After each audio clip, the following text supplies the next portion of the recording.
What does it feel like to be a backup lover for several beautiful women at the same time?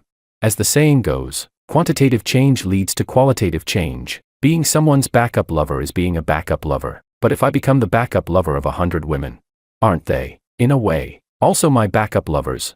So, I was the backup lover for 3 beautiful women. The first one was my childhood sweetheart. Her heart was still stuck on her first love. The second one was a singer. After I simped for her for a whole year, she told me, "You don't seriously think I'd marry a broke guy like you, do you?" The third one was my boss. She coldly warned me, "Don't have any improper thoughts about me. I'll only marry a man stronger than myself." Then one day, my mom urged me to go on a blind date. My childhood sweetheart secretly brought over our household registration book. The singer cried and said, "I can't live without you anymore." My boss put on a wedding dress and demanded I take responsibility. Wait a second, didn't we agree from the start that it was just for fun? Chapter 1. My mom called to nag me about going on a blind date. I brushed her off, saying, Yeah, I know. Send me the time and place," I added. When I hung up, Sophia walked out of the bathroom. She was wearing a beige long-sleeved knit top, sleeves rolled up, holding the freshly washed laundry she'd done for me as she passed through the living room. Then she went out onto the balcony to hang the clothes. She glanced at me softly and asked, "Who was that on the phone?" I sighed. "My mom." The woman moved the clothes under the sunlight and turned to look at me. The gentle afternoon light traced her in gold, and her amber eyes shimmered like autumn leaves. She said, "I'm going to meet my best friend tonight, so I won't be back for dinner. I made fish and vegetables. The fish is staying warm in the pot. Just heat the veggies in the microwave." "Okay."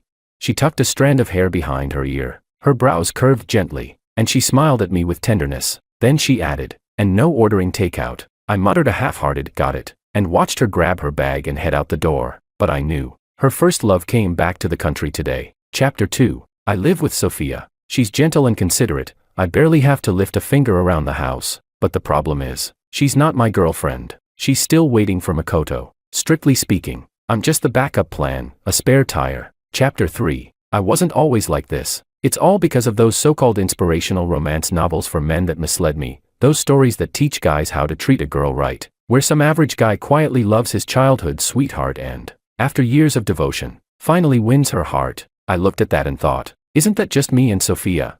Childhood friends, growing up side by side. She was beautiful, bright, but she only ever got close to me. And me, average looks, average grades, average everything. Yet she'd always walk home with me, study with me, even bring me pastries she baked herself. She'd tell me, eat it all, no leftovers. That melted me. I started paying attention, memorizing her likes, bringing her breakfast, buying her gifts, sending her little red envelopes of cash on holidays. Until the night of graduation, Sophia walked into our classroom holding a pink envelope. Her cheeks flushed. She was nervous, shy. It looked like every teenage love confession ever written. The whole class fell silent. My heart was pounding. Sophia lowered her gaze, standing before me, lips pressed together. I knew. I totally knew. She was just shy.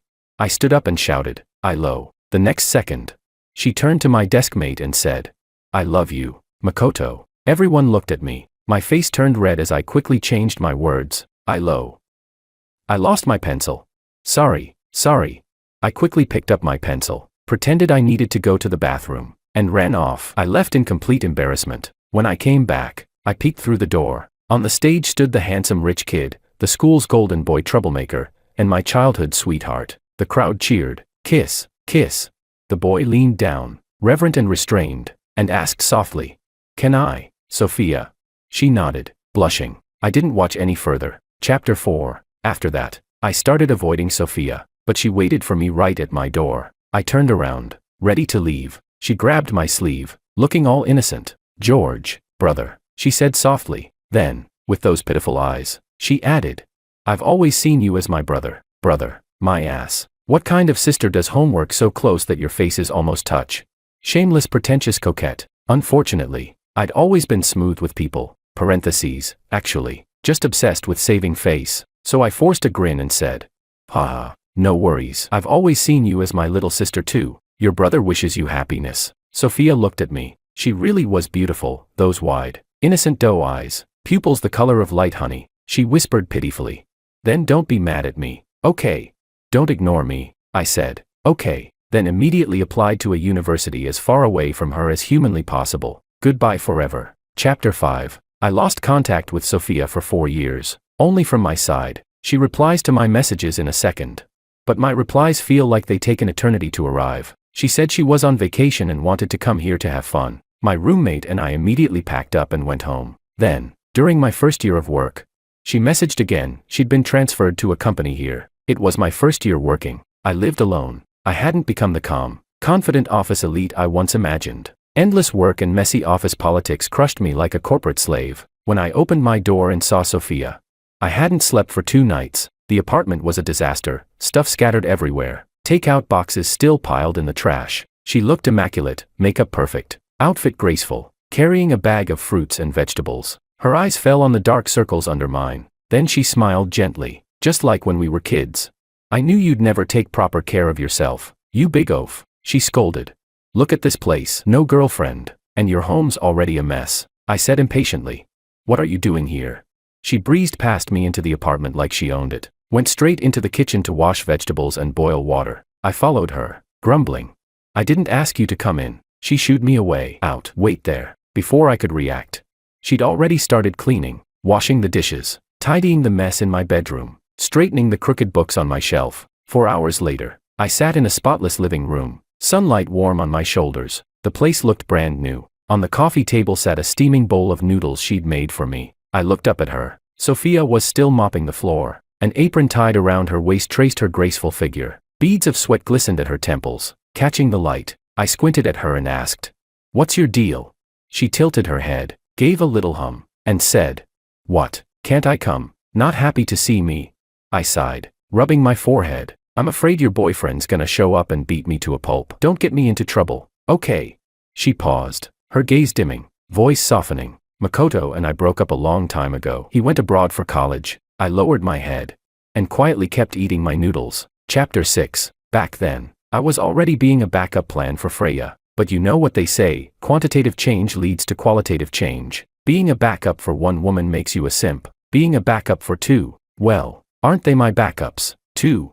Chapter 7. After Sophia and I made up, we rented a big apartment together, separate bedrooms. Of course, now that her first love is back, I'm not planning to renew the lease. It's too big for just me anyway, might as well find a new place. I packed a few things in my room, then decided to head out and find Freya. Ask her to help me look for an apartment. She's a local, after all. Chapter 8. I stood at Freya's door, punched in the code. The lock clicked open. When I walked in, she was just stepping out of the bathroom. A towel was the only thing wrapped around her body. The steam had flushed her fair cheeks a soft pink. Droplets slid down her hair, tracing the line of her collarbone, disappearing into the towel's edge. She squinted those almond-shaped eyes with a calm little smile, opened the fridge, and handed me a can of beer. I stared at her long, smooth legs, pale, flawless, took a gulp of beer and said, "Aren't you afraid I might be a bad guy?" She chuckled, voice sweet and teasing. "You're the only one who knows my door code." I replied dryly, remembering why I'd come. I started.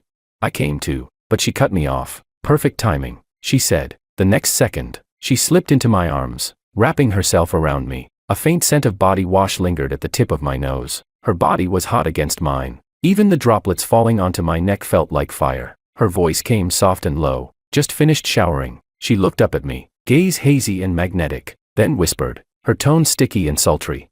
"I'm especially," her voice lingered, tempting, velvety, "especially clean." Chapter 9. After several hours of intense battle, I collapsed into sleep. When I woke up, the sky was already dark. My back ached, my waist was sore, and when I stood up, my legs trembled. I knew it. Every time I came to see Freya, no matter what the reason was, it always ended up in bed. Instinctively, I went to the balcony to find her. She was holding a slender cigarette between her fingers. Her cold, beautiful profile was bathed in the fading light, carrying a kind of melancholy. That's just how she was, devastatingly seductive. She could drive men insane, even knowing what kind of woman she was. The moment you looked at her face, you couldn't help but feel a pang of tenderness for her. Not that I knew why I pitied her. Honestly, I should have pitied myself, the overworked fool that I was. Leaning on the doorframe, I said, "Smoking again?" Freya turned around, her peach blossom eyes curving like hooks. She pulled something from her lips. A lollipop spun lightly against them before she smiled. "Nope," she said. "I'm quitting. Using candy instead." I raised an eyebrow. That sudden.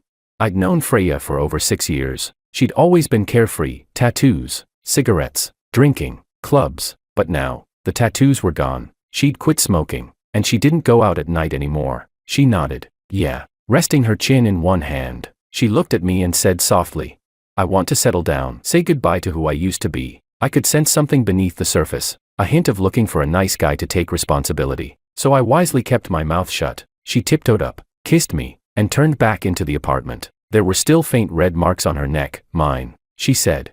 My boyfriend's coming to pick me up later. Don't come out, I asked. Seriously? She replied. This time, I think it's for real. Chapter 10. Freya was the lead singer of a band. Semi-famous, stunningly beautiful, with a body made for sin and those soft, watery eyes that made every look feel like a promise. Back in sophomore year, a friend dragged me out drinking, after that humiliating thing with Sophia in high school.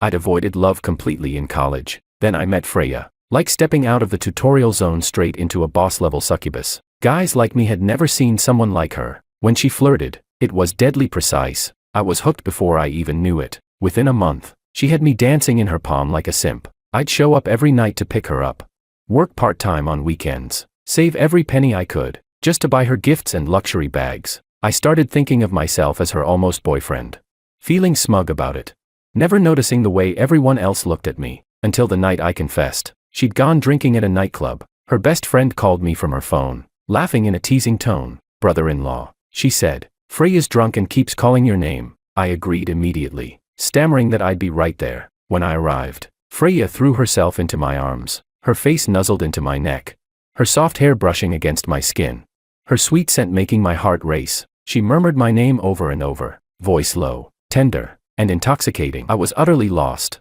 dizzy with longing, even imagining what kind of pet we'd have once we moved in together. When I brought her home, I turned to leave, but she looped her arms around my neck and kissed me. Somehow, my hand went to the back of her head, and I kissed her back, hard. Reason drowned in the tide of impulse. I pushed her down onto the sofa. That night is a blur. I only remember the shimmer in her eyes, and the strawberry-scented wrapper she handed me. Chapter 11. The door to a new world had opened for me. Afterwards, reason came flooding back. Looking at her tear-streaked face, I felt guilty. I spoke slowly, every word solemn. Freya, I'll take responsibility for you. But the next second she burst out laughing. Seeing the stunned look on my face, she handed me her phone. Messages kept popping up, all from different men. They read things like, Baby, weren't you at the bar tonight?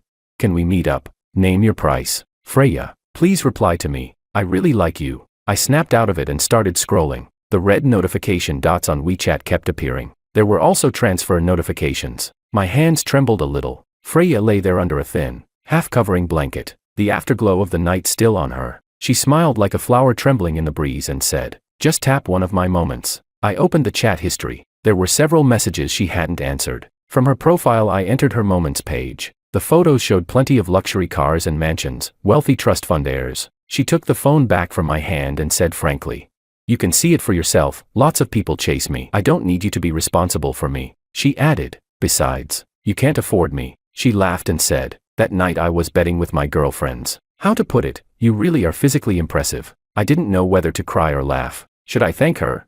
She said, You got off cheap, didn't you? Others would have paid money for this. Smack. I slapped her. They say men don't cry easily. But the tears wouldn't stop falling. I pushed myself up. Freya turned her face away. A flush rose across her cheek. She pressed her lips together, then looked back and said slowly, word by word, I'm a woman. I want to be spoiled. Want someone to look after me. What's wrong with that? I put my clothes on and walked out. Freya called after me. There's still time. Won't you come again? I ignored her and kept going. She didn't say anything more. Chapter 12. Later. I kind of regretted it. That night, I should have grabbed the bedside lamp and smashed it over her head twice. Why did I only slap her once? That was the day the pure love war god inside me fell, crushed completely by a heartless woman, wounded beyond repair. I locked up my heart and focused only on studying. Junior year was rough. The pressure of graduate school recommendations was suffocating. I had nowhere to vent. Anxiety made my hair fall out daily. One night, stuck on a problem I couldn't solve, I got a call from Freya. Her voice was lazy and alluring, soaked in alcohol. George, I miss you so much. Rage boiled up in me. I decided to take a cab over, to slap her again. When I arrived, I banged on her door furiously. Freya leaned against the wall to open it. She looked up at me, eyes glinting like a fox in the dark woods, bewitching and dangerous. I froze for a second. Then she smiled, voice soft and teasing. You came. Shameless. I shoved her down onto the couch and slapped her hard across the face. Her head turned with the blow, covering her cheek. She looked at me, eyes wet and trembling. She whispered pitifully, "You still don't know how to be gentle with a woman." I sneered, "You vile woman." Freya just curved her lips into a smirk, completely unfazed. So I grabbed the back of her neck and lost control. Rough, reckless, relentless. She gasped and whimpered, but still refused to yield. Anger taught me, instinctively, how to torment. By the end, Freya was crying, her peach blossom eyes red and swollen. She begged weakly, "George, brother, please." And with that, all my pent-up pressure was gone. Chapter 13. When I woke up, she looked the same as always, smiling lazily, utterly satisfied. She said, "Let's stay friends, okay?" My anger had drained away. She didn't look as disgusting now. I said calmly, "Get out." I got up to leave. She asked, "Don't you want another round?" I said, "Sure." Chapter 14. And so, without ever saying it aloud, we began this shameful arrangement. I had only one rule for Freya, a health check every 2 weeks. Thanks to her, my illusions about beautiful women were completely destroyed. The simp in me was dead. We did everything. Freya was up for anything. She was beautiful, had an amazing body, and knew plenty. Most importantly, she was free. She cried beautifully, but once out of bed, she became someone else entirely. I always thought she'd live like that forever, playing around, untamed. Never imagined she'd want to find some decent guy to settle down with. That would just ruin another honest man. Chapter 15. Voices drifted faintly from the living room. I snapped back to reality. That must have been the boyfriend Freya had mentioned. The man's voice was gentle, soft and calm, and with just a few words, he made Freya laugh out loud. I cracked the door open slightly. From the gap, I could see the side of his face. Handsome, clean, well-groomed. The gifts he brought looked expensive too.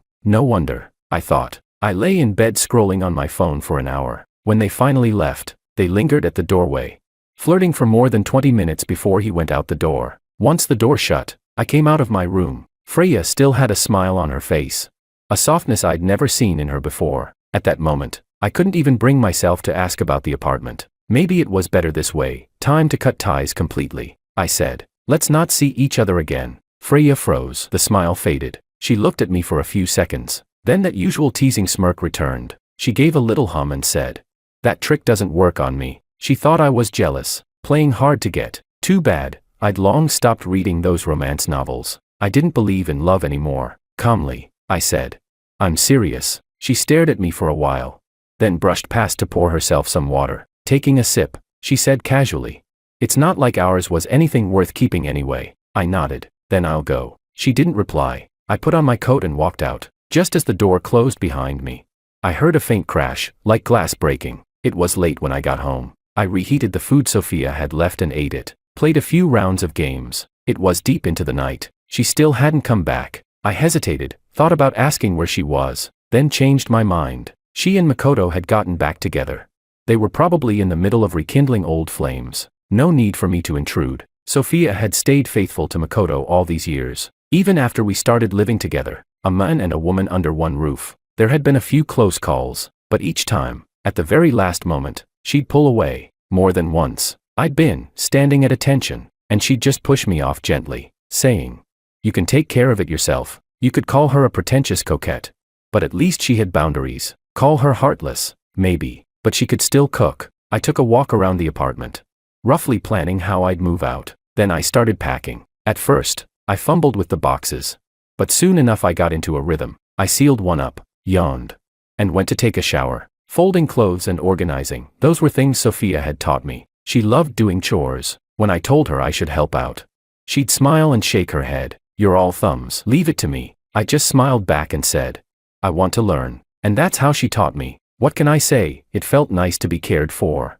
But I didn't want to be useless. Chapter 16. When I got up in the morning, Sophia wasn't home. There was no breakfast waiting in the pot either. I changed clothes and went downstairs to buy some steamed buns. On my way out, I noticed that she'd changed her shoes at the entryway, so she must have come back late last night. I glanced at my phone. A message from Sophia. "George, my best friend's feeling down. I'm going to keep her company for a few days, so I won't be back for a while. Don't forget to water the flowers on the balcony, and stop ordering takeout all the time. Got it?"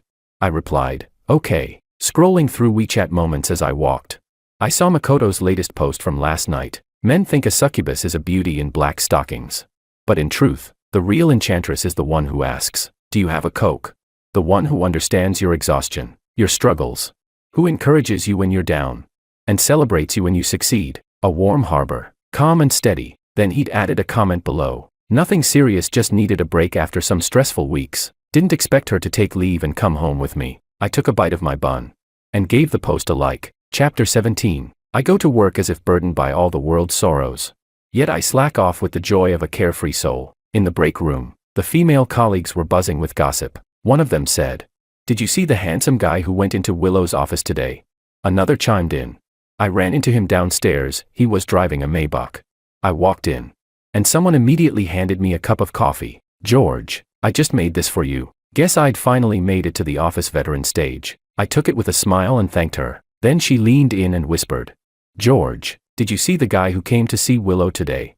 I heard he's the heir of Shinyu and Tech." I couldn't help staring. The vibe between them was perfect. Really, I wasn't paying much attention. "Yeah," I said absently. "Sounds like a great match." "George," the cold voice came from behind me. All chatter stopped instantly. I turned around. Willow stood there, expression frosty. Her waist was slim, her legs long, her figure perfectly shaped. She was wearing a simple business suit. But on her, it looked impossibly striking. For a moment, I felt guilty for no reason. She looked away and said evenly, "Marketing department meeting in 30 minutes. I nodded. As she turned to leave, the lingering chill she left behind made no one dare speak again. Chapter 18. Willow, my boss, the Ice Queen, untouchable, so strict that no one ever left her office smiling, but the company's pay was just too good to quit. People said she had a secret soft side, that behind her cold facade, she actually cared about her team. Still, she intimidated me. She reminded me of my middle school homeroom teacher, the one who'd scold me so harshly I'd want to disappear, yet would invite me over for dinner when my parents were away on business trips. Chapter 19. Things with her started in my second year on the job. I failed the grad school recommendation interview and quietly took a job. The first year was brutal. By the second year I'd gotten slick like noodles in a hot pot. Promotions came one after another. Sophia took such good care of me. Freya made sure I ate well. Life felt comfortable, and I was content. A person who knows contentment is a happy person. My involvement with Willow Lu was a total accident. The person who was supposed to go on that business trip had a family emergency and couldn't leave, so I filled in at the last minute. Just a grunt worker doing whatever was needed, flattering the boss, flattering the client, serving tea, doing menial tasks. Willow didn't handle alcohol well. At the dinner that night she collapsed after a single drink. When I helped her back to her room, she could hardly walk straight. I was sweating from the effort. I just ordered a bottle of hangover cure when I turned to find she'd somehow ended up in the bathtub. "President Lu," I cried, rushing to help her out. I nearly ran into her as she was taking off her clothes, slowly, almost childlike, fumbling as she unbuttoned one by one. I froze. Every time I tried to button one she'd undo another. Eventually she got annoyed and yanked the rest off. The buttons flew to the floor. I stood there dumbstruck. Willow looked up at me, eyes shimmering. "Hot," she said, and then threw the clothes to the floor. I picked them up to cover her and said, "I'll turn the AC down a bit, Willow, put these on." She tossed them farther away. I went to pick them up again and when I turned, even her camisole was gone. I exclaimed in shock, "Wow, so white." "No, wait, I mean, the bathtub is so white." If I didn't do something, I worried the next day's headlines would be about a female boss drowning in a hotel tub. I moved to help her out. "Come on, let's go to bed. There'll be a hangover soup soon. You'll catch a chill out here." "No." Willow looped an arm around my neck and kissed me. Lips to lips, it seemed simply to silence me. She reached for the faucet. Warm water flowed. I reflexively reached to turn it off. Willow bit my lip in annoyance. "Could I take that?" I bit back. She cried out, and I used that moment to drive forward, taking ground, conquering. Only after I'd gotten what I wanted did we pull apart. Willow's mouth was swollen, wet with the aftermath. She looked up at me. Her usually cold phoenix-like eyes were bright with moisture. For a moment I stayed silent. A gentleman would have left then, but I wasn't a gentleman. I lowered my head and kissed her again. Chapter 20. I slept until late morning, felt like I'd gone 12 rounds in a fight. When I woke, water was roaring from the bathroom. I pressed my forehead, sat up, and grabbed my phone. The water stopped. Willow came out in a robe, the sash cinching her waist tight. Too bad the robe had a plunging V-neck that left a shocking corner of scenery exposed. She asked coldly, "Awake?" Her expression was flat, nothing angry. I answered meekly, like a quail, "Mm." She sat on the single armchair and picked up her phone. "George," she said, You're actually pretty competent at work. You have a steady kind of presence. I thought you'd be safe. She was implying I was plain looking. Her fingertips tapped the screen a few times. My phone buzzed. I looked down and unlocked it. A transfer notification. My eyes went wide. She said, "Mistakes made under the influence of alcohol. We're all adults. I don't want it to get complicated." She added. I nodded quickly. If it's a mistake, it should be corrected. Willow glanced up at the company. "We're just boss and subordinate." She paused, then continued, "Privately. A physical relationship, very pure." I stared, stunned. She looked straight at me, her gaze cold and distant. She ignored me, stood, and in front of me slid off her robe with a smooth, unself-conscious motion, not sparing me a shy glance. "George," she said, high and lofty, looking at me with disdain as if I were trash, her voice icy. "Don't get any improper ideas about me. I absolutely admire strength. I only like men who are stronger and more outstanding than I am. I have zero interest in weaklings or losers." After she left, I lay back down, still buzzing from the joy of that huge transfer. As for what she'd just said, I barely registered it. It landed with zero impact. Chapter 21. It was my first time being kept by a rich woman. I didn't have any experience. Willow wasn't hard to please. As long as she had cold drinks in the summer, hot ginger tea during her period, and I came whenever she called, that was enough. Her needs were simple. She didn't have any strange kinks. After we finished, she'd tell me to get lost. Didn't care if I was exhausted or not. That's how it went for half a year. I worked hard, dutifully devoted to my role. Then came Willow's birthday. Not knowing what to do, I actually went online to ask. The comment section was full of lunatics. In the end, I decided to give her a bracelet. Commissioned a famous designer. Had it custom made from a design sketch. Cost time, money, and effort. I sighed to myself, even being kept. I was still this damn professional. Chapter 22. On her birthday. Wanting to show I cared, I handed her the small jewelry box after my morning report. "Willow," I said, "happy birthday." Her gaze fell on the box, expression unreadable. "Thank you," she said, but she didn't reach for it. "George," she continued, her voice cold. A wall of distance between us. "I remember telling you, our relationship will never go further. Instead of wasting time doing useless things, you should focus more on your work. Don't cross the line." I bowed my head and said, "Understood." Then this, I gestured to the box. "Leave it," she said. I stepped out, cursing her silently in my head. Hard to please, that woman. If you don't take it seriously, she's offended. If you do, she's still offended. Even flattering people is an art form. Chapter 23. I didn't know if Willow did it on purpose, but that day's workload was unusually tough. I stayed late. When I finally left, I ran into the janitor, Aunt Lee. She looked unusually cheerful, holding a small box that looked familiar. "Hey, Aunt Lee," I called. She stopped. My eyes went to the box in her hand, confirmed it. It was the one I'd given Willow that morning. Puzzled, I asked, "That's..." I'd greeted her a few times before in the restroom. We were on friendly terms. She didn't dodge the question, just grinned from ear to ear. "Someone gave it to me." "Oh no, wait," she corrected herself. "I found it when cleaning. In the trash bin. Thought I'd take a look before tossing it." When I opened it, my goodness, it was still brand new. Clearly expensive. I figured maybe someone dropped it by accident. So I went to ask President Lou. She chuckled. She said it's just trash. Told me to deal with it however I want. I froze for a moment. Aunt Lee went on.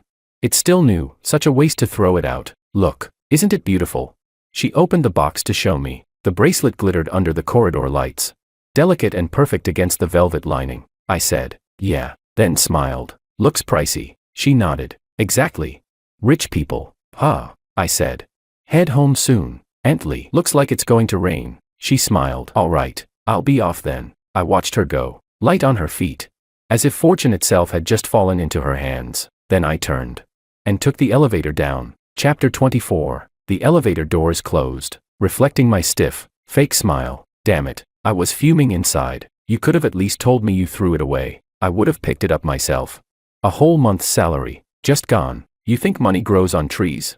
I swore then and there, I'd get every cent back from her. Chapter 25. So on my birthday, I sent her a link. Willow replied with a single question mark. That was strange, the car was only about 2 million yuan. Did she think I was being too greedy?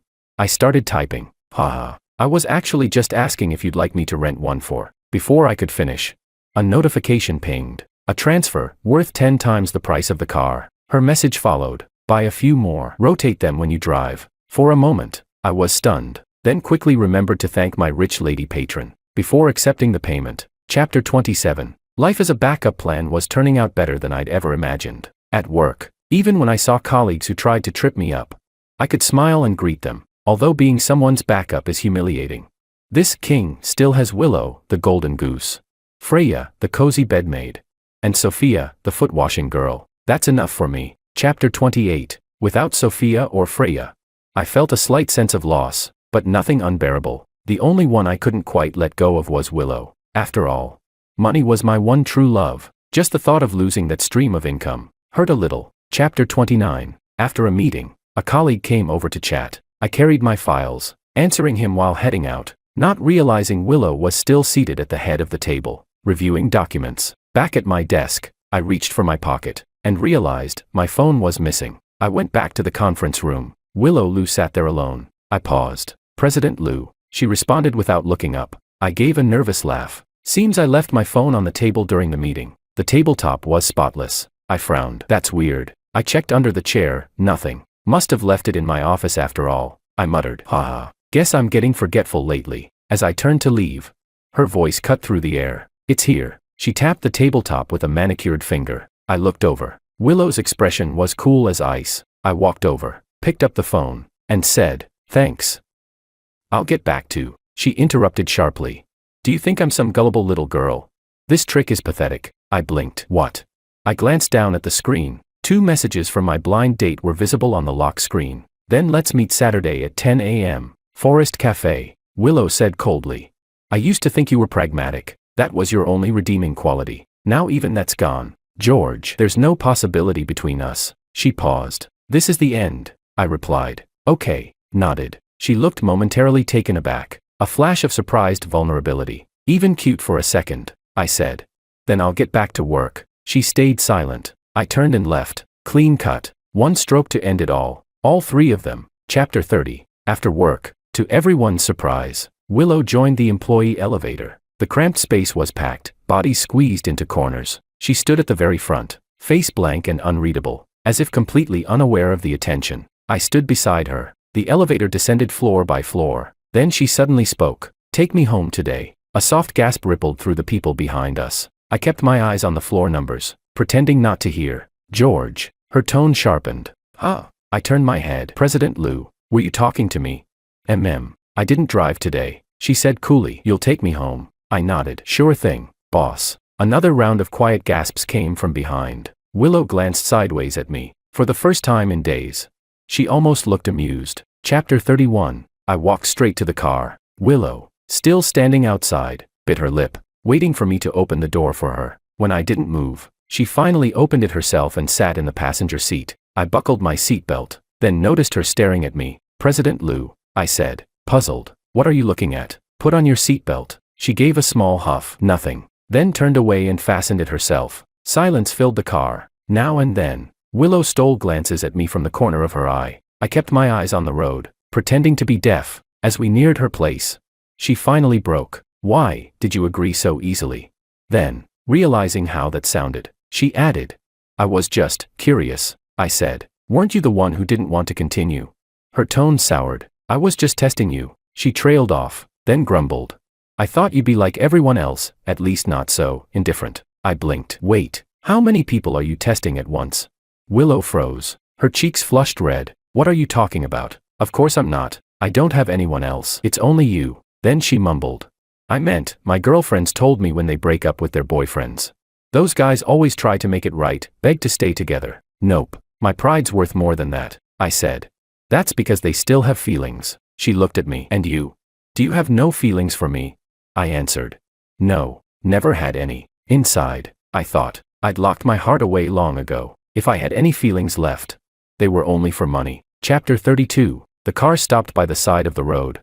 But she wouldn't get out. Willow glared at me, that always cool, distant gaze now filled with disbelief. You don't love me, she demanded. I frowned. Why should I love you? She froze, then stammered. But why do you make ginger tea for me when I'm not feeling well? Why do you comfort me when I lose my temper? Why do you put so much effort into my gifts? Because, ma'am, you paid for it. It's called professional ethics. Then why? She pressed on, voice trembling. Why do you always cling to me afterwards, refusing to leave? Because I'm tired, lady. Even a workhorse needs rest. I was furious, but only for a moment. No matter what, she was still my boss. She gave a soft little snort. You're angry. The corners of her lips lifted. Because I hit the mark. There was just no reasoning with this woman. I sighed. Yes. Then I started spouting nonsense. Right. I love you. Willow's face softened instantly. Triumphant. I knew it, she said. Then I can forgive you this once. She straightened up again. That same lofty, superior tone. From now on, she said, don't try to manipulate me. And also, she tucked a strand of hair behind her ear and added lightly. This weekend. I'm free, I said firmly. No. She blinked. What? I shook my head, recalling all those melodramatic TV plots where heartbroken men hurt themselves to prove their love. Then I kept rambling, solemn as ever. But I can't love you anymore. Her eyes widened. Why? I looked down, pretending to be humble and tragic. Because love is about letting go, about blessing the other person's happiness. Willow, you're so extraordinary. You deserve someone worthy of you, I said. There's no future for us. I can't hold you back. That's it. Then, with a deep, melancholy stare, I threw in a final flourish. Mortals and gods walk different paths. I lament my prime years. Unmatched and misunderstood. Our ending was written long ago. Willow was stunned. George, she whispered. I gave her my best pained smile. I just hope we both find happiness. Chapter 33. Whether Willow found happiness or not, I had no idea. But when I got back to my apartment complex, the street vendor selling wolf-tooth potatoes was still open downstairs. I bought a portion, ate as I walked upstairs, and honestly, I felt pretty damn happy. Chapter 34. Over the next few days, I packed up everything in the apartment, threw out what I could, and signed the lease for a new place. Quick and clean, I moved out in one go. I left the keys in the old apartment. Just as I stepped out, a message came from Sophia. My best friend's in a bad mood. I might need a few more days before I come back. George, should we hire someone to cook for you? Be honest, you've been living off takeout again, haven't you? I replied. No need. I moved out. And that best friend you're comforting, that wouldn't happen to be Makoto, right? Your male best friend. Then I added kindly, if you two are getting back together, remember to keep some distance from other guys. The message had barely sent before a voice call popped up. I declined it. She called again. I declined again. She called a third time. Declined. Then she stopped. A message followed. So you know. Wait for me, 4 days at most. I'll come back and explain. That was so very Sophia. I didn't reply. Chapter 34. At work, I reported to Willow as usual. Now and then, she'd look at me with some complicated expression. I couldn't read it. Didn't bother trying. Thick skin was my armor. I kept doing my job. One evening after work, I headed for the exit. The elevator doors slid open, and there she was. Good evening, President Liu, I greeted. Willow nodded and walked out beside me. I asked, you didn't drive again today? I did, she said, then added, I just wanted to talk to you. George, she began. I've been thinking, maybe we could. But before she could finish, a voice rang out behind me. George. Freya was leaning casually against my car, waving. You're finally off work, she said with a grin. Chapter 35. Willow's face darkened instantly. I said politely. Well, we'll be heading out then. I opened the passenger door for Freya, then circled back to nod at Willow before getting into the driver's seat. Seatbelt clicked, and I hit the gas, leaving her behind. At the red light, Freya turned to me. Why didn't you tell me you moved? I asked. Why are you even here? Instead of answering, she pressed on. You moved out, didn't you? Yeah. Why didn't you tell me? I glanced over. Her red lips curled in that same sultry smirk, the kind that made her look like sin dressed up in perfume. I'm pretty sure I said last time, I replied. We shouldn't see each other again. Her smile faltered. Then, lightly, I forgot, I said. Set a reminder. Have it tell you every day. She frowned. Do you really have to be that serious? Yeah, I said flatly. I do. Her lips drooped slightly. Then, after a pause, she whispered. What if I said, that guy and I weren't actually together?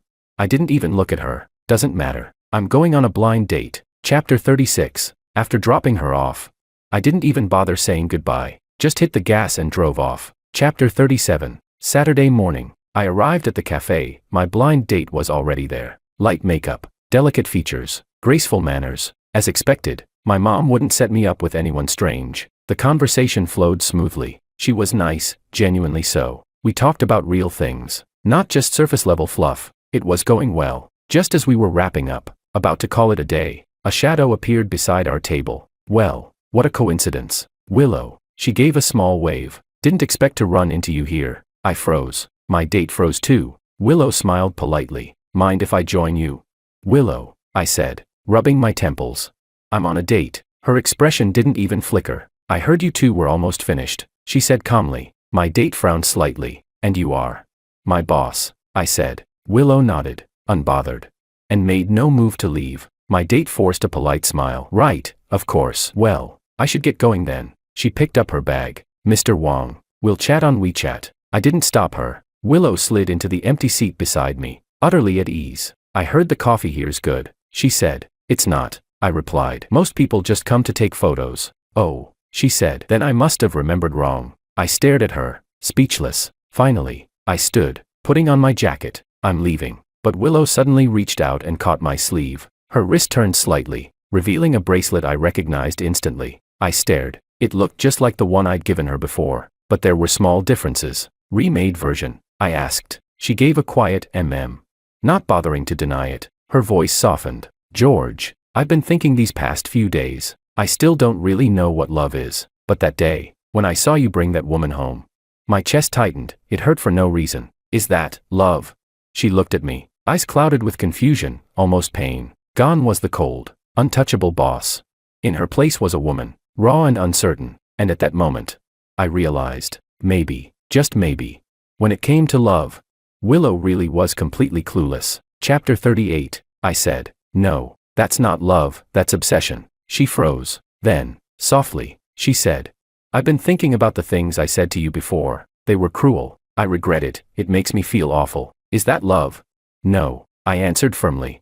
That's just your conscience struggling to grow a heart. Willow's eyes turned red. I don't want to end things with you. That's habit, I said. I want more. She insisted. I want to go on dates with you. That just means your personal life's too boring. She frowned. I don't think that woman is good enough for you. That's arrogance. She hesitated, then continued. You live like a zombie, earning a dead-end salary.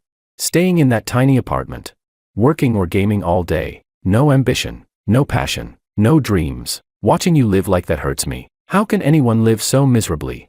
I swear to God, I was pissed. That's because you always look down on me, I snapped. But then she suddenly said, I like you. That's delusion. I replied flatly. Willow blinked, staring blankly at me. Our eyes met. Her face was as cold as ever.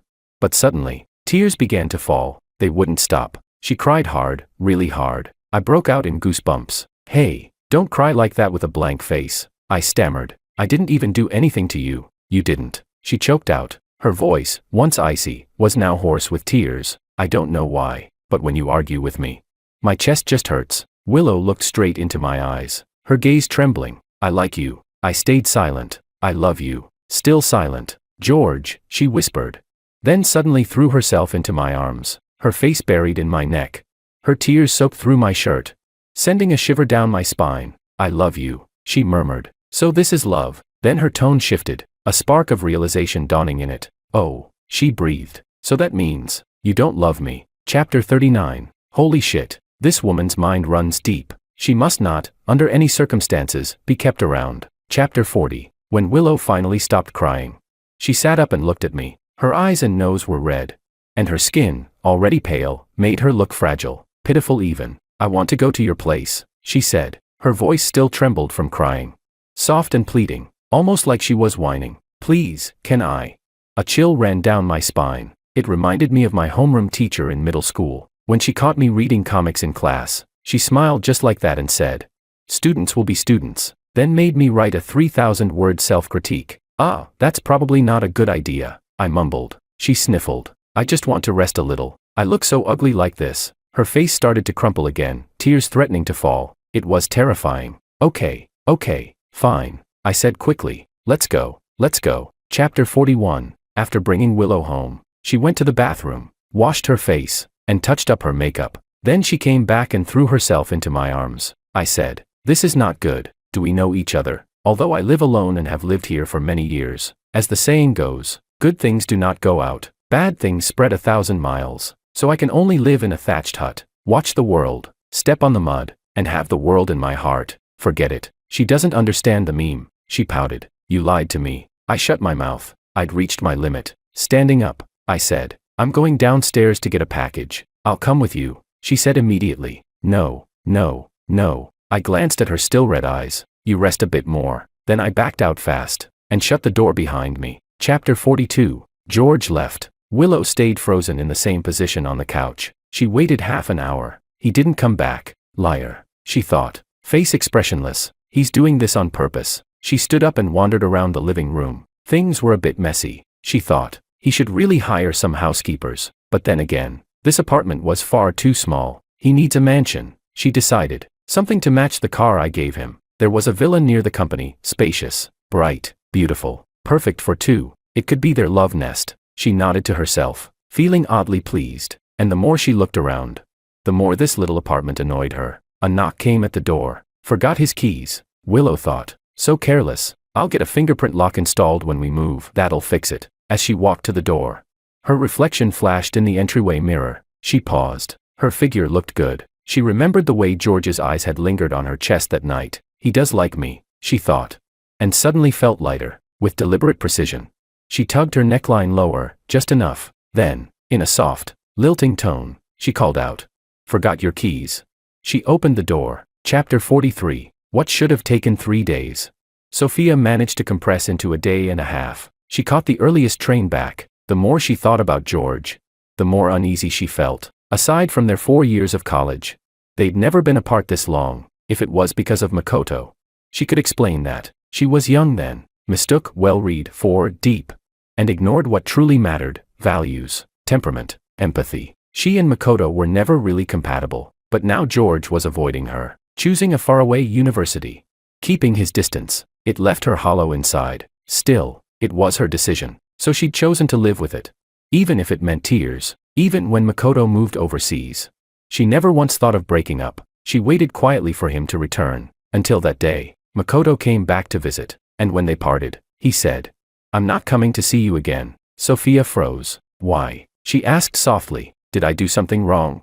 Makoto shook his head. "No, but you act all fake." He looked at her with weary eyes. "I don't even feel like you're my girlfriend. You're like a perfect little white lotus, flawless, untouchable. When I'm abroad, you never seem sad, or lonely, or scared. When I travel all this way to see you, you're not happy, not excited, not even touched, even when we're intimate," he said. "You look disgusted, like you're being forced. It's boring, really boring," he sighed. "Sophia, do you even know what fear feels like? When you wait at the airport, do you get anxious, counting the minutes until I arrive? If I broke up with you, would you even be hurt?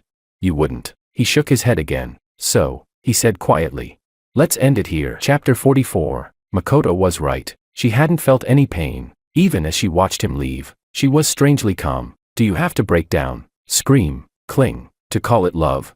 Sophia couldn't figure it out. After the breakup, she started thinking about George again, 4 years apart, and when she saw him once more, he looked worn down, pale, exhausted. Something fluttered in her chest, the fragile joy of getting back what she'd lost. Everything could have been fine, until Makoto came back. She'd felt guilty, thought she owed him, wanted to help him through his low point, then move on with a clear conscience. But she hadn't expected George to mind so much. He stopped replying to her messages, ignored her when she asked for his address. It hurt, so she asked around, talked to his family, finally got his new address. To win a man's heart, you had to win his stomach. So right after getting off the train, she bought vegetables and meat to cook for him. She came in such a rush.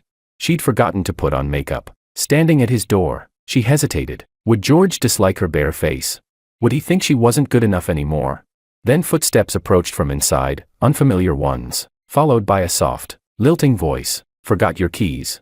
The door opened. Their eyes met. Sophia's gaze dropped to the woman's half-open collar, the swell of her chest practically spilling out, oozing with deliberate seduction and smugness. Disgusting, Sophia thought. Absolutely vile. I feel like I'm going to get an eye infection just looking at her. Chapter 45. Willow's smile faltered. Gross, she thought. Why the hell is this woman staring at my chest?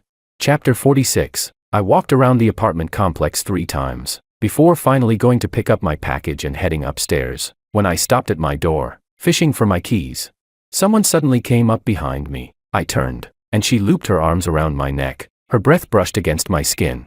Warm, damp, sticky, like some kind of serpent. I was speechless. She whispered, "How was your blind date?"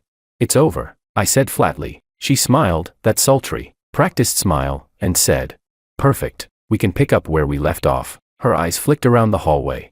Then she winked. "Right here's fine." I sighed. "You really have no shame, do you?"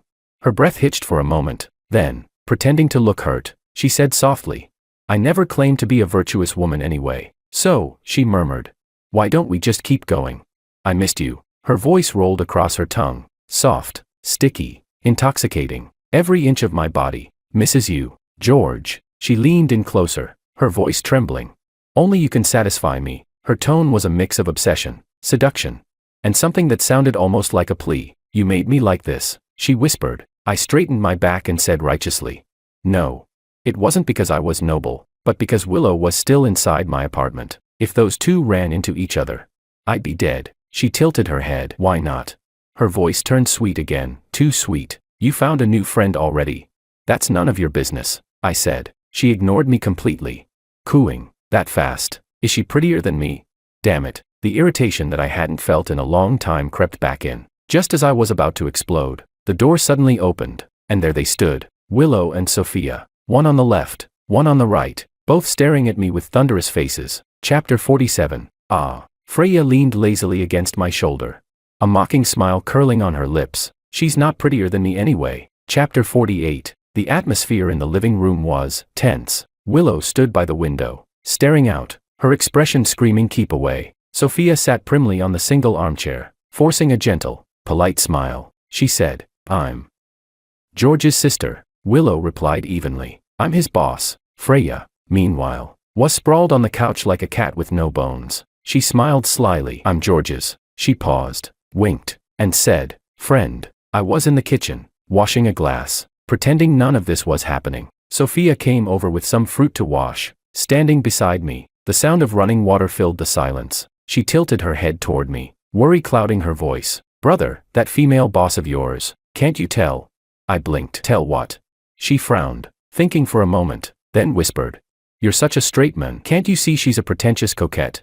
She pretends to be all proper, but inside she's manipulative and scheming." When I opened the door, she wasn't even properly dressed. I almost dropped the glass in my hand. She sighed, exasperated. "Brother, you've really got zero ability to identify a pretentious coquette. And also," she wrinkled her nose, "that friend of yours, she's weird too. She looks cheap, like she's never heard of self-respect. Definitely has a messy private life. Don't see her again." I almost burst out laughing. Sophia scolded, "Why don't you get it, brother? Women out there are dirty." I turned to her, our eyes met, and I couldn't help asking, "What about you?" Sophia froze, her light-colored eyes stilled like a frozen lake. She stammered softly, a blush rising across her porcelain cheeks. She turned her head away and whispered, "I can stay with you for the rest of my life." Chapter 49. So pure, so innocent. Too bad I stopped being a pure love warrior a long time ago. Chapter 50. I said, "You keep calling me brother, you know sibling marriage is illegal, right?" Then I added coldly, "Pretentious coquette." Sophia froze. Her gaze darted toward the doorway, where Willow now stood, though her face showed irritation. Sophia tried to maintain a soft, gentle smile as she said, "George and I aren't actually related. It's just, we grew up together. Over 20 years, childhood sweethearts." She continued, "No one can replace that." Willow looked her up and down, expression faint, and said flatly, 20 years and you still aren't together. That just means he's not attracted to you. Even in another 20, you won't have a chance." Sophia snapped, "What do you know?" It was the first time I'd ever seen her lose her temper. Then, out of nowhere, "How scary," Freya's voice chimed in, her tone syrupy. She appeared out of thin air and said, "Sister's so fierce, not like me. I only know how to care for brother." Sophia's breath caught in her throat.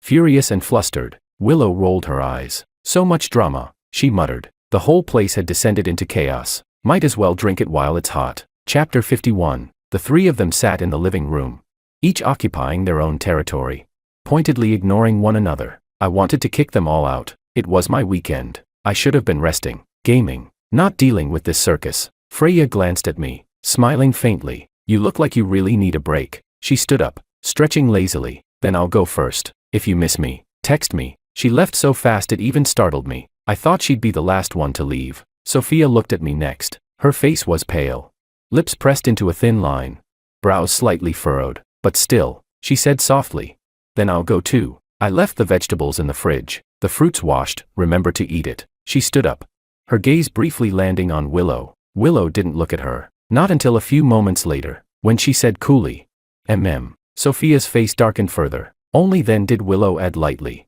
"I'll be leaving too." Sophia's face eased, just a little. She got up and walked toward the door. Willow lingered, dragging her feet. I followed to see her out. Sophia hadn't closed the door behind her, but suddenly, Willow stopped. She turned abruptly, and threw herself into my arms. She lifted her head and kissed my chin, just a feather-light touch on water. I looked down at her, same cold, proud expression, but her eyes betrayed the faintest hint of a smile. She asked, "Nothing you want to say to me?"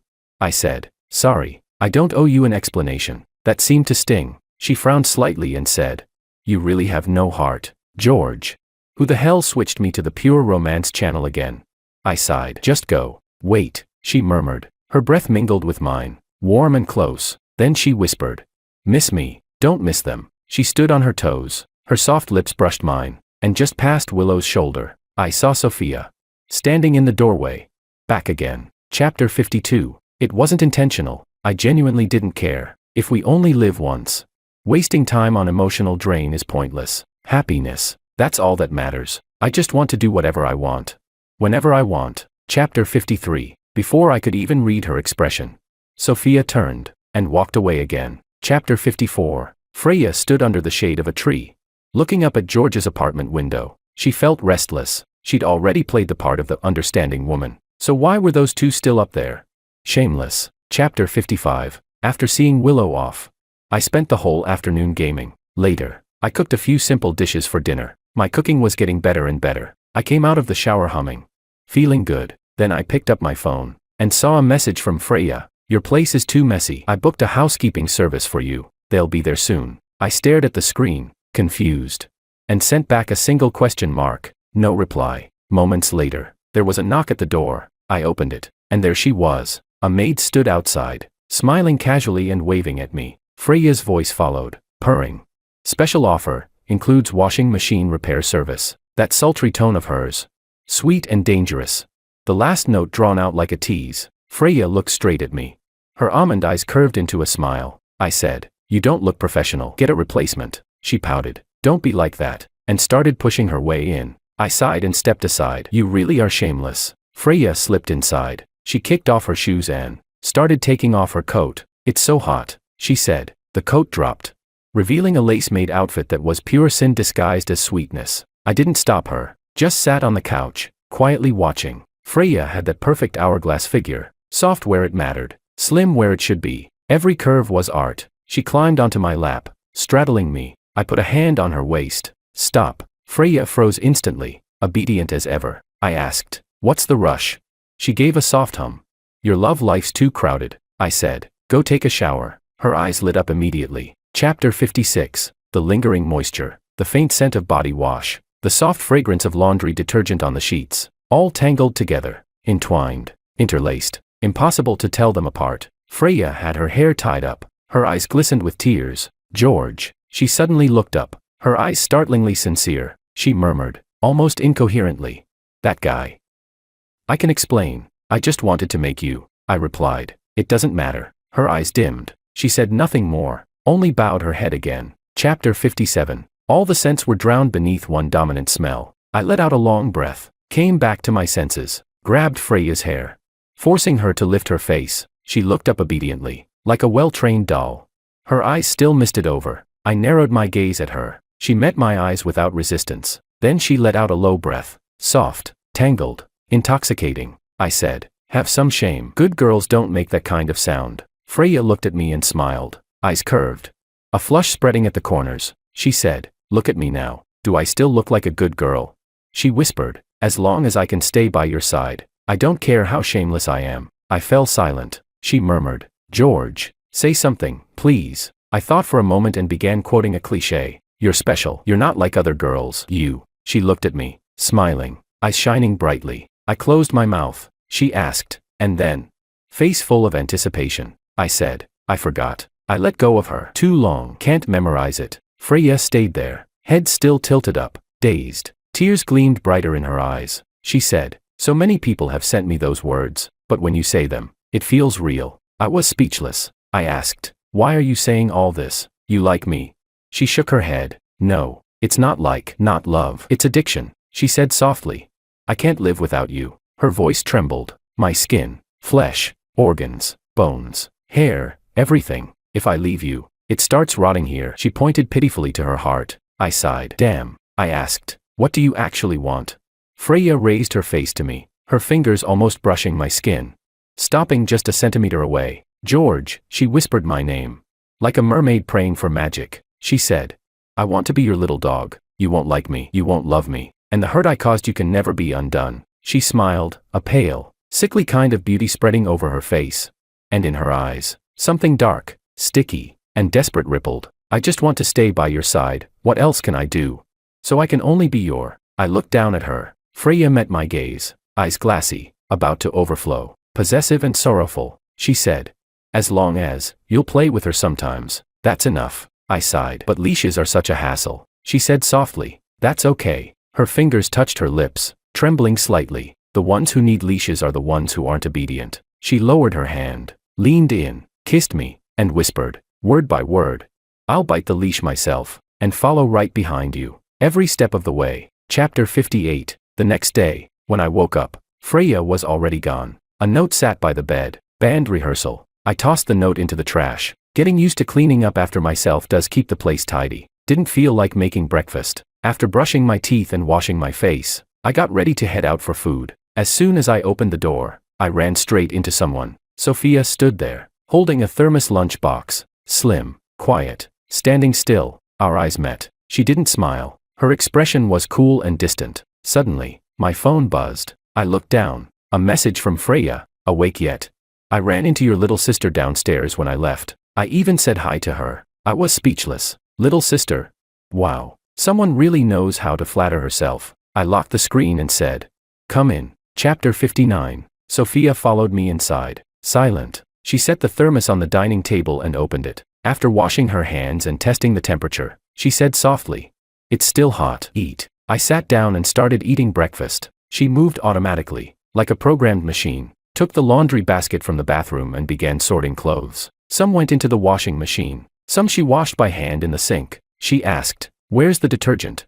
Her tone was distant. Cabinet under the sink, I said. Sophia bent down, took it out, and murmured, this one isn't good. Underwear and outerwear need different detergents. She paused, then added, I'll bring you the right ones next time. I mumbled a response through a mouthful of bun. She rolled up her sleeves, washed her hands, and kept scrubbing clothes. When I finished eating, I looked up at her unconsciously. Her back faced me. The mirror reflected her tired face. Soft strands of hair fell loosely down. Her eyes were lowered, long lashes casting faint shadows, merging with the dark circles beneath. Expression calm, distant. I kept staring. Her eyelashes fluttered slightly. Her hands froze for half a second, then continued. Her lips pressed tighter. When I was a kid, after my mom scolded me, I decided I'd become a cold, emotionless study machine to make her regret it. Sophia looked exactly like that now. I looked away and went to the living room to play video games. Chapter 60. Sophia finished washing the clothes and started tidying up the living room,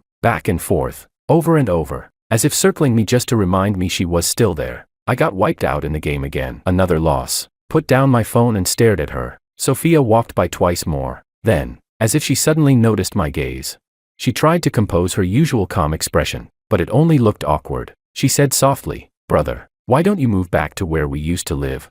I said, no, it's fine like this. She hesitated, as though weighing her words carefully. Her tone was cautious, testing the waters. Yesterday, those two women, they were bothering you, weren't they? I know maybe they tried to seduce you, or maybe. She spoke as if she were defending me. I said, no. Sophia froze. I added, no one was bothering me. No one seduced me. I'm the one who went after them. I'm a real bastard. The color drained slightly from Sophia's face, leaving her even paler. She whispered, no, that's not true. I know it's not like that. You were just confused by them. Yes, you were just deceived. She tried to build herself a reasonable explanation, something to keep her worldview from collapsing. Self-deception. I decided to shatter the fragile peace. I said, I've slept with both of them. Sophia stared at me, blank, as if she couldn't process the words. The gentleness in her eyes shattered completely, revealing the chaos and pain beneath. After a long moment, she trembled, voice on the edge of breaking. No, that's not true. Please, Tell me it was just a mistake, that it was only a moment of weakness. I said. Yeah, it was impulsive, but what does that have to do with being a mistake? I added impatiently. You're acting like you're my girlfriend and I cheated on you. I looked straight at her. Stop saying useless things. If you've got something to say it directly. Sophia froze. All her forced calm crumbling in an instant. Her eyes reddened. Her whole body trembling with exhaustion, resentment, and pain. She asked, voice choked. Why isn't it me? I widened my eyes. She sobbed. Why them? Why can they, but not me? Why can't it be me? Her voice shook, thick with tears. I sighed and said, it can. Sophia stared at me, stunned. Chapter 61. In the bedroom. After a kiss, Sophia lay on the bed, a little dizzy. She was inexperienced, only able to receive passively. To respond softly, shyly. Her breathing quickened, cheeks flushed red, so innocent that it stirred the urge to tease. Sophia didn't know how to breathe between kisses. When we finally pulled apart, she gasped for air. Eyes misty. Autumn light rippling in her pupils. Her trembling fingers reached to unbutton her shirt. I sat up, thought for a moment, and said, I won't take responsibility for you. I looked straight at her. Are you sure about this? Sophia lifted her head. Her hands didn't stop unbuttoning. Her pupils were pale, like amber pools. Biting her lip lightly, she said, I'm sure. I stared at her for a few seconds, then suddenly said, forget it. I turned away. Put your clothes back on. I don't enjoy forcing people. No. The word burst out of her, startled, frightened, trembling. It was rare. Sophia, always so gentle and composed, had finally lost control. My hand rested on the doorknob. One turn, and I could have walked out. But then, she lunged forward, wrapping her arms tightly around me. Warm breath spilled over my back. Her voice breaking with almost painful desperation. I didn't mean no. I didn't mean that. George, please, I asked. Then what do you mean? I'm scared, she whispered. Her head rubbed lightly against my back. I'm afraid that you'll think I'm not good enough. That I'm not like them. Her words stumbled over each other. The white lotus mask she always wore finally shattered, revealing raw fragility underneath. I just wanted you to see me at my best, she said softly. I turned around. Sophia's eyes were rimmed with red. Long lashes wet with tears, like butterfly wings soaked in rain. A little heartbreaking, a little beautiful. I cupped her face and kissed her again. Sophia responded gently, obediently. Our breaths tangled. Sophia was reserved by nature, even when she was right at the edge. She bit her lip, refusing to make a sound. Her eyes reddened, lashes trembling, gazing up at me, wordless, pleading, lost. But I wasn't kind. Instead, I toyed with her. Sophia let out soft, broken whimpers, and because of shame, she made them lighter. I deliberately fought in a roundabout way, until she was utterly defeated. She said, brother, stop playing. Chapter 62. After it was over, I fell asleep almost instantly. Sophia lay down beside me, slipped into my arms, and rested her head in the crook of my arm. She took a deep breath, her voice still hoarse, trembling ever so slightly. I heard from Auntie that you went on a blind date, she said softly. How did it go? Without even opening my eyes, I replied. Given that the two of us are currently lying in the same bed, I'd say, probably not great. Sophia laughed, a quiet sound tinged with bitterness. After a long pause, she whispered, what if we got married? I'd try my best to be a good wife, a good mother. Makoto's face flashed through my mind at the worst possible time. Sorry, I said. I've decided not to get married at all. She went silent, for so long that I almost drifted off to sleep. Then, in a muffled voice, she said, at least, that means they don't have a chance either, right? So just, let me stay by your side, I replied. No one turns down a benefit that delivers itself. Sophia was quiet for a while. She was too smart not to understand what I meant. Finally, she said softly, if the price of staying by your side is having to endure the pain of knowing there will never be an ending, the jealousy of watching others get close to you, and the fear of never being loved back, if that's the only ticket in, then I accept it. Chapter 63. The room was silent for a long time. Sophia waited, but George never answered. He'd fallen asleep just like that. Her gaze fell, lashes trembling with quiet disappointment. For no reason, she remembered something Makoto once asked her. Are you afraid? Afraid? Yes, afraid that he'd become someone else's husband. That even the fragile privilege of being his little sister would be taken from her. Do you get impatient waiting for him? Yes. On the train back to find him, every minute, every second had been torment. She just wanted to see him sooner. Do you get jealous? More than that. Seeing him with that pretentious coquette. Seeing her walk out of his apartment with those ambiguous marks, jealousy burned through her like fire, scorching her heart and gut. Does it hurt? The thought of losing him forever, of erasing every trace of him from her life, was agony beyond words. Regret, anxiety, restlessness, all those emotions she'd never known back when she was with Makoto, came crashing down the moment she realized her true feelings. Overwhelming, inescapable. Because of love comes sorrow. Because of love comes fear. The man before her was real, warm, within reach. She buried her head deeper against him. As long as he still allowed her to stay, as long as she could still touch him, then all the sorrow, fear, and pain born of love, she could endure them all. Chapter 64. Monday. Back to work. I finished giving my report to Willow Lu. She commented in her usual professional tone, clear, concise, efficient, her expression as cold and unreadable as ever. After a pause, Willow suddenly said, "I ordered a dress. Can you come with me to try it on later?" I nodded, not thinking much of it. It wasn't until we arrived at the boutique, and she stepped out wearing a wedding dress, looking at me seriously as she asked, "Does it suit me?" that my brain finally caught up. "Ah, yeah, it suits you," I stammered. Willow's gaze darkened slightly. "You're being perfunctory." I licked my lips, tense as if facing a firing squad. "President Lu, I just think I'm not really qualified to be the one helping you try on a wedding dress." She gave a short, amused hum. "Look how scared you are." "I'm just trying it on. That's all. Don't overthink." She spun lightly in front of the mirror, then asked again, "Is it pretty?" "Pretty? No. Don't say that. Pretty? No. Pretty? No." My left brain and right brain went to war. Trap. This was definitely a trap. Willow watched my shifting expression, then suddenly let out a quiet laugh, soft and fleeting, like melting spring snow. It stunned me for a moment. She pressed her lips together and repeated, "I just wanted you to see what I look like in a wedding dress. Nothing else." I finally exhaled in relief. "It's beautiful. You could be on the poster for the store." Willow smiled faintly again, then turned to change out of it, but just before she stepped into the fitting room, she looked back and asked, her tone casual, almost offhand, "Are you coming to my place tonight?"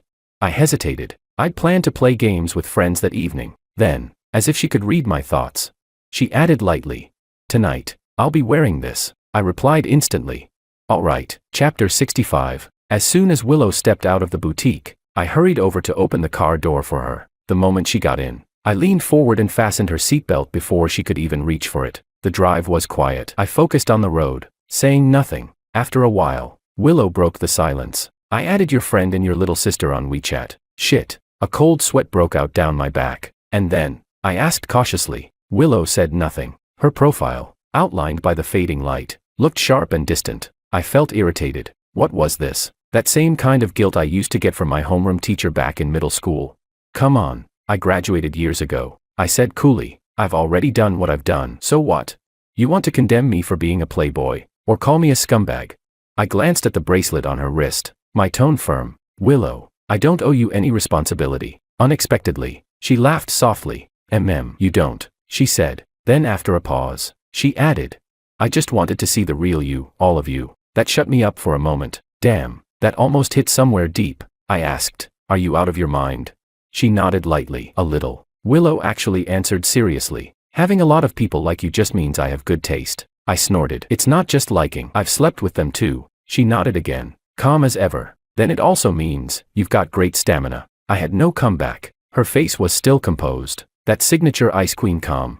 But there was a strange warmth in the air now, like snow softening into cotton. I couldn't help but ask, "Did some spirit possess you or something?" She shook her head slightly. "No," she said quietly. "I just figured things out." "I love you," she said, eyes lowered. "So I want to treat you well. That's my choice. If others treat you well, that's theirs. And if all of this makes you happy." She hesitated for a second, then added softly, "Then that makes me happy too." The car rolled to a stop. I turned to meet her gaze. Same cold expression, but something different flickered behind her eyes. She said, "The wedding dress. I really just wanted you to see me in it once. I don't expect anything else. That was my wish. It's enough." I looked at her for a long while, then said, "No, the way you process emotions is like watching a baby suddenly become a philosopher. Like a beginner in love cultivation skipping straight to becoming a cult leader. From not understanding love at all, to being completely consumed by it." Willow brushed her hair aside, leaned closer, and placed a soft kiss on my lips. She didn't argue, just murmured, "Yes, love is strange. Like you said, love is letting go. It's selfless. If wanting to possess you would make you leave. She looked at me, her eyes clear, and said, I would rather ask for nothing, as long as I can stay by your side. I said, is my side a parking lot? Everyone wants to park. Willow bent her eyes. She gave a light laugh and asked me, let me give you an option, yes or no.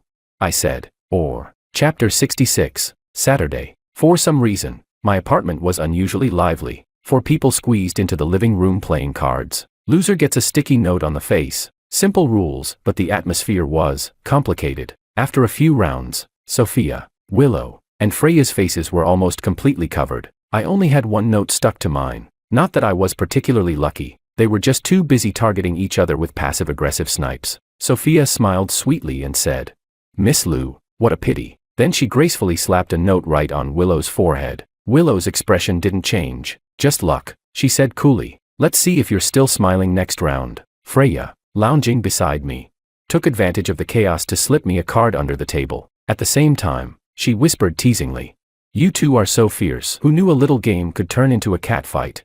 I yawned. Bathroom, I said, standing up. Check the time. I had plans tomorrow, probably should call it a night, so instead of going back, I went straight to my room and crawled into bed. Outside the door, their hushed voices sounded distant, still arguing about something. Someone said, there should be an order, right?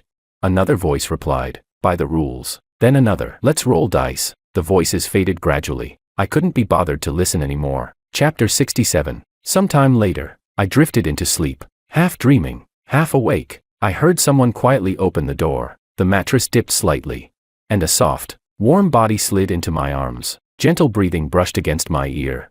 Steady, like a lullaby. A faint, sweet scent lingered at the tip of my nose. Then, a kiss touched my lips. Her voice came, tender and trembling against my ear. I love you, I murmured back. Thanks, I love myself.